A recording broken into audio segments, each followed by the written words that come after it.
আসসালামু আলাইকুম। ওয়ালাইকুম আসসালাম।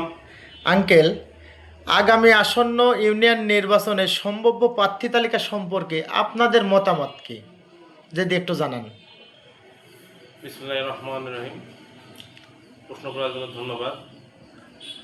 আগামী 7 নং ওয়ার্ডে ইউনিয়ন পরিষদের যে নির্বাচন আসছে, আমাদের সরকার, স্থানীয় সরকার মির্জা ফখরুল ইসলাম আলমগীর উনিও ব্রিফিং করছেন, ডক্টর জাহিদ উনিও ব্রিফিং করছেন দলের পক্ষ থেকে যে সম্ভাব্য অল্প সময়ের মধ্যে আমাদের এই নির্বাচন শুরু হবে এবং শুরু থেকে শেষ হবে 1 বছরের মধ্যে।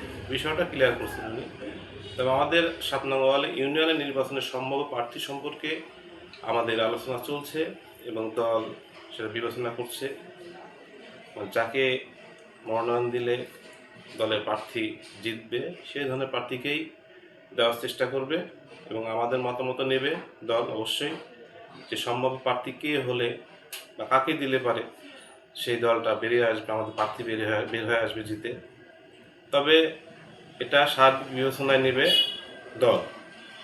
দলের সিদ্ধান্তের বাইরে আমরা কেউ যাব না। দল যে সিদ্ধান্ত দেবে সেই সিদ্ধান্তকে আমরা মাথা নিতে নেব। তবে অবশ্যই আলোচনা সাপেক্ষে দল একটা সিদ্ধান্ত নেবে, এটা আমরা বিশ্বাস করি।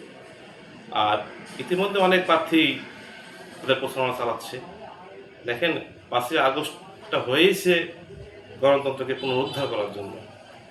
অতএব এখন নির্বাচিত সরকার, আমাদের প্রধান জনাব তারেক রহমান, এখানে যে কেউ প্রার্থী হতে পারে, যে কেউ ভোট করতে পারে, এই স্বাধীনতা সবারই আছে, তারা করবে আগামীতে। তবে দল সমর্থিত প্রার্থী অবশ্যই যারা 17 বছর পরিশ্রম করেছে, কষ্ট করেছে, দলের সাথে বেইমানি করেনি, দলের কঠিন সময় তারা সাথে ছিল, তাদেরকে আশা করি মনোনয়ন দেবে এবং মনোনয়ন প্রত্যাশিত করবে, সেই বিশ্বাসটুকু আমাদের রয়েছে। এবং আমাদের আগামী নির্বাচনে সম্ভাব্য প্রার্থী তালিকা এবং সম্ভাব্য প্রার্থী যারা হবেন আপনার চোখের সামনে দেখতে পারবেন। এবং ইতিপূর্বে দেখবেন যে দলীয় সমর্থিত প্রার্থী কেউ কিন্তু নির্বাচনের প্রচারণায় নেই। আমরা শুধু দলের কাজ করে যাচ্ছি, দলের যে সাংগঠনিক কার্যক্রম এগুলাই করে যাচ্ছি। যখন মনোনয়ন কনফার্ম হবে বা মনোনয়ন দেবে সব দল, তখন থেকে আমরা দলের বা এই নির্বাচনের প্রচারণা শুরু করব। কি ধরনের প্রার্থী হলে জয়লাভ করা সম্ভব? আসলে এই বিষয়ে সবাই জানে, স্বচ্ছ, মেধাবী, সৎ, এই ধরনের প্রার্থী সবাই চায়। আর আমাদের দল সেটাই করবে, স্বচ্ছ, মেধাবী, সৎ এই প্রার্থীকে নির্বাচিত করবে। ওয়ালিয়াবাসী, যে ওয়ালিয়ার যে গৌরব, বিএনপির যে গৌরব, এই গৌরব কখনো হারান নয়, সবসময় বিএনপি জিতে এসেছে এবং এটাকে বিএনপি দুর্গ হিসাবে বলা হয় 7 নং ওয়ার্ড ইউনিয়নকে। তবে সৎ, মেধাবী এবং পরিশ্রমী, এবং 17 বছর যে পরিশ্রম করেছে দলের পিছনে এবং দলকে বুঝেছে, দলের মোটিভ বুঝেছে, সেই ধরনের প্রার্থী হলেই ইনশাল্লাহ আমরা এই ভোটকে এবং এই নির্বাচনকে আমরা এগিয়ে নিতে পারবো এবং জয়লাভ করতে পারবো। আগামীতে দলকে কিভাবে ঐক্যবদ্ধ করার চিন্তা ভাবনা আছে আপনাদের? এই বিষয়ে আমাদের লালপুর আগাতেপাড়া থানার গৌরব, অহংকার, আমাদের মন্ত্রী ব্যারিস্টার ফারজানা শারমিন পুতুল, মাননীয় সমাজ কল্যাণ প্রতিমন্ত্রী, উনি বলেছেন, ওনার বক্তব্য উনি বলেছেন সবাইকে নিয়ে ঐক্যবদ্ধ সাংগঠনিক শক্তি বৃদ্ধি করবেন।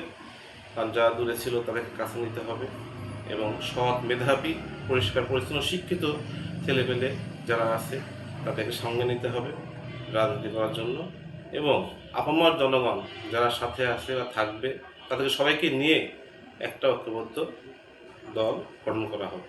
এখানে শ্রমিক, কৃষক, শিক্ষিত, ছাত্র সবাই মিলে, মোট কথা বিএনপি জাতীয়তাবাদী দল যেটা বিশ্বাস করে যে গণতন্ত্রের মানুষকে বা সকল মানুষকে নিয়ে দলকে ঐক্যবদ্ধ করে এবং শক্তিশালী করবে। ধন্যবাদ আপনাকে এত সুন্দর মন্তব্য করার জন্য। আমার ধন্যবাদ।